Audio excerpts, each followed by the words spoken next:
Ration card హోల్డర్లకు Modi సర్కార్ good news చెప్పింది.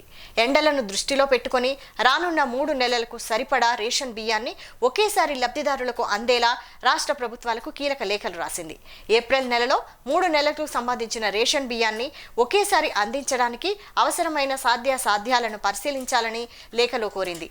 రాష్ట్రంలో ఎండలు పెరిగిపోతున్న వేళ ఏప్రిల్, మే, జూన్ నెలలకు సంబంధించిన బియ్యాన్ని ఏప్రిల్ నెలలోనే అందించేలా చర్యలు తీసుకోవాలని అన్ని రాష్ట్రాలకు కేంద్ర పౌర సరఫరాల శాఖ అధికారులు లేఖలు రాశారు.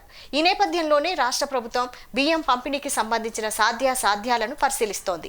కాగా తెలంగాణలో కాంగ్రెస్ ప్రభుత్వం అధికారంలోకి వచ్చిన తర్వాత రేషన్ కార్డుదారులకు సన్నబియ్యం పంపిణీ చేస్తున్న నేపథ్యంలో ఒకేసారి 3 నెలలకు సరిపడా బియ్యం కోటాను ఇవ్వాలని కేంద్ర ప్రభుత్వం ఆదేశించడంతో ఆ మేరకు రాష్ట్రంలో సరిపడా సన్నబియ్యం నిల్వలు ఉన్నాయా లేవా, 3 నెలల బియ్యాన్ని సరఫరా చేయడం సాధ్యమేనా అనే అంశాన్ని తెలంగాణ సర్కార్ పరిశీలిస్తోంది.